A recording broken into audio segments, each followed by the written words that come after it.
Hello everyone, welcome to the market opening bell on January 9th, Friday, your 10-minute guide to the stock market.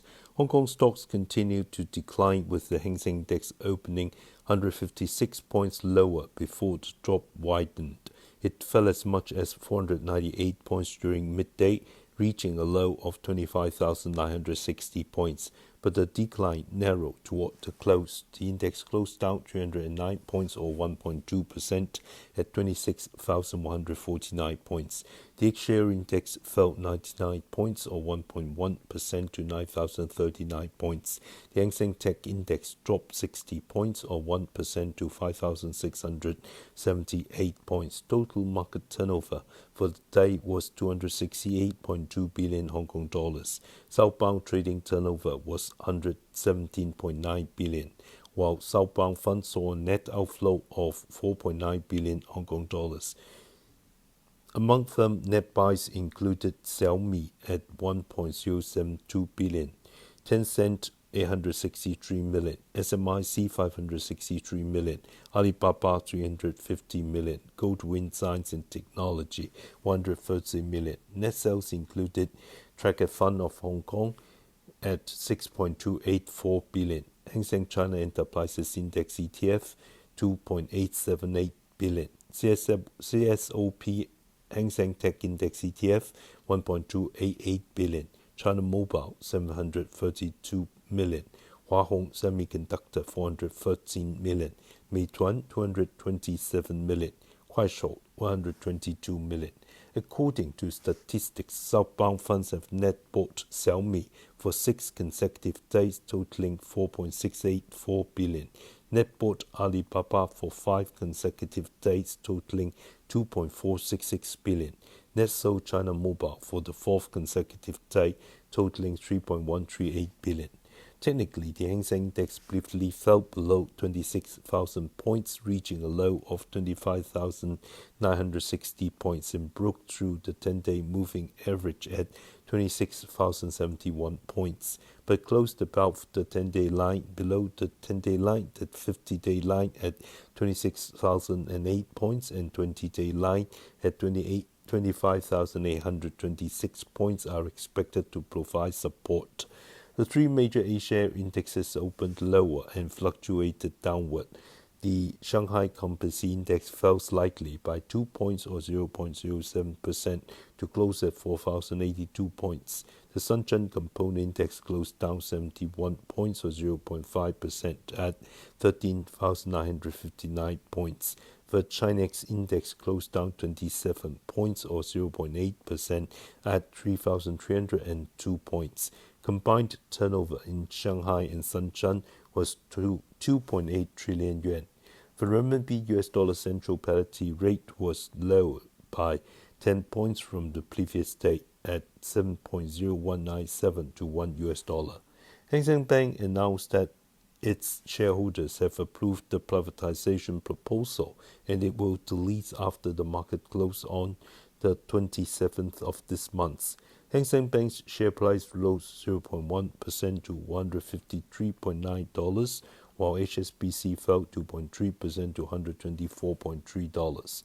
Alibaba stated at an investor conference that Taobao Flash Sale has made key progress in the latest quarter, and the group will continue to increase resource investments this year with the primary goal of market share growth, aiming to achieve absolute leadership in the instant retail market.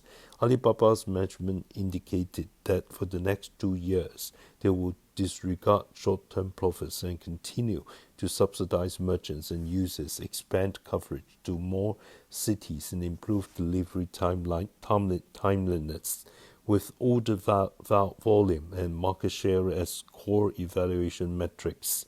Chip stocks SMIC and Hua Hong rose against the market by 0.3% and 2.6% respectively. Market concerns over sharp rises in memory prices led to the Lenovo Group falling 5.6%. Sunny Optical, which recently announced the spin-off and independent listing of its automotive lens business, fell 4.1%.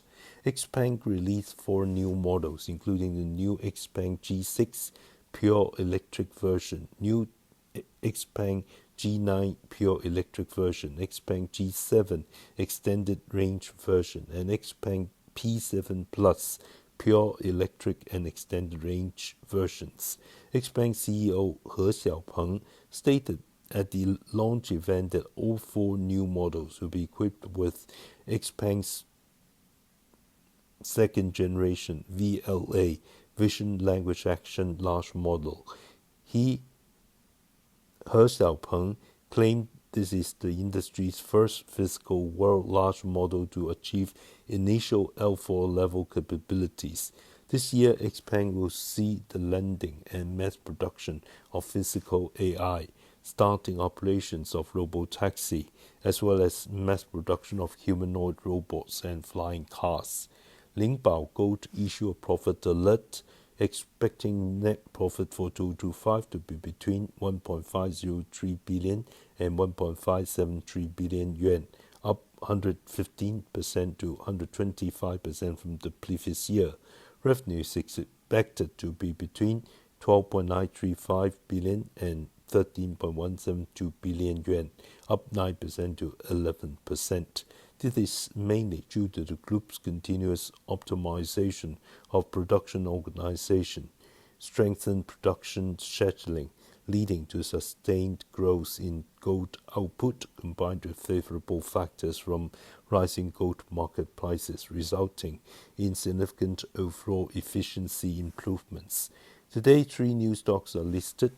Biopharmaceutical company Ripple Life Science closed at $74.8 in yesterday's grey market on Philip Mart, up 29% or 16.83 Hong Kong dollars from the IPO price. Excluding fees per lot of 200 shares, book profit is $3,366. High quality cathode copper manufacturer Jinxun Resources 3636 closed at $40.62 in grey market, up 35.4% or $10.62 from the IPO price. Excluding fees per lot of 200 shares, book profit is $2,124. China's AI six-little tiger AI startup Minimax closed at $209.2 in grey market, up 26.8% or $44.2 from the IPO price. Excluding fees per lot of 20 shares, book profit is $884.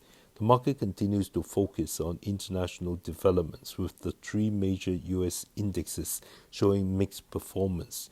The VIX Fear Index rose 0.07 points or 0.5% to 15.45 points. The Dow opened lower but rose, closing up 270 points or 0.6% at 49,266 points, recovering some losses from Wednesday. The Nasdaq fell 104 points or 0.4% to 23,480 points. The S&P 500 rose less than 1 point to 6,921 points. The Nasdaq Golden Dragon China Index, reflecting Chinese concept stocks, rose 84 points or 1.1% to 7,796 points.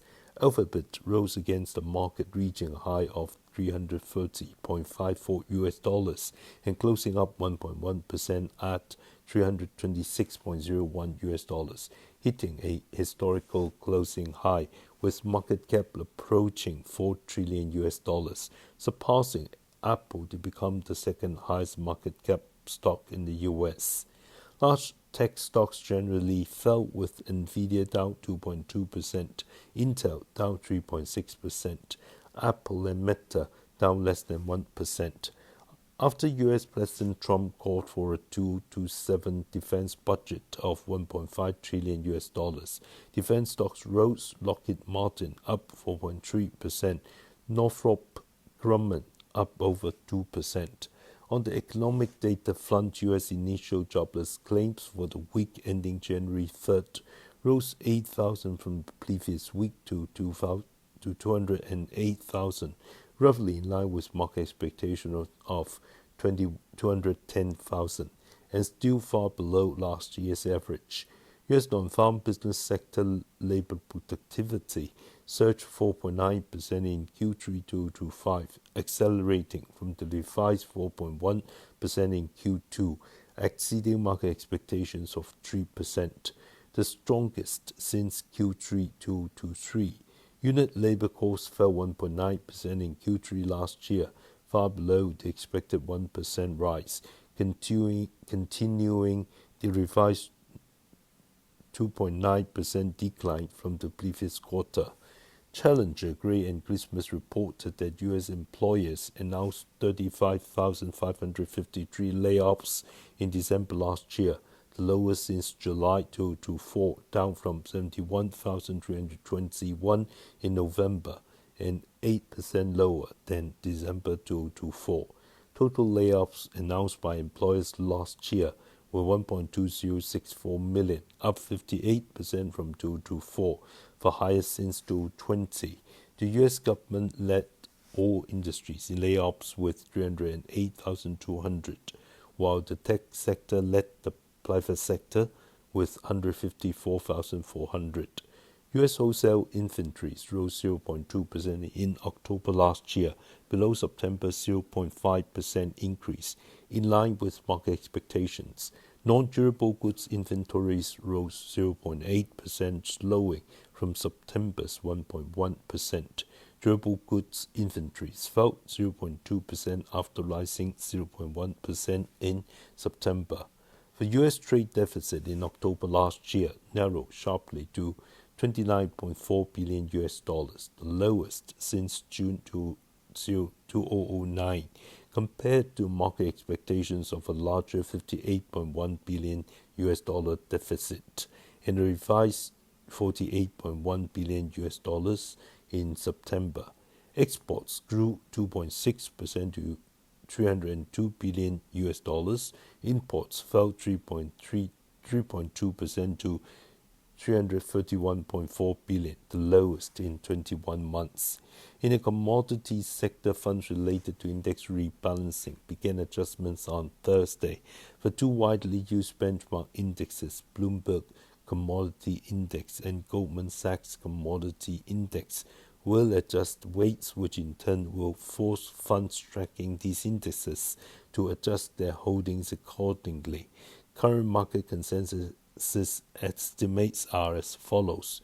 1. Gold and silver index weights will be reduced, potentially triggering rebalancing related sales totaling over $11 billion, with some estimates as high as $14 billion. Relative to open interest, gold's adjustment scale is roughly in line with previous years, but silver is expected to account for about 10% of its total open interest. 2. Crude oil index weights will be increased, potentially triggering buy flows of about $5 to $6 billion. This scale is reportedly slightly higher than in previous years. 3. Among soft commodities, sugar and cocoa performed strongly, with expected buy flows accounting for about 5 to 6% and 23 to 25% of their open interest, respectively. Although the index rebalancing started on Thursday, the entire process will be completed between the 5th and 9th trading days of January, lasting 5 trading days, specifically ending on Eastern Time, January 14, next Wednesday. Our stock pick today is CNGR ADVANCED MATERIAL, stock code 2579. CNGR ADVANCED MATERIAL is a new energy materials company primarily engaged in the research and development, production and sales of new energy battery materials centered on cathode active material precursors, as well as new energy metal products. The group is a global leader in nickel-based and cobalt-based cathode active material precursors for lithium-ion batteries, ranking first in shipment volume for 5 consecutive years since 2020. In terms of 2024's nickel-based pCAM and cobalt-based pCAM, it holds market shares of 20.3% and 28% respectively. In terms of sales value for all pCAM products, the group ranked first globally in 2024 with a market share of 21.8%.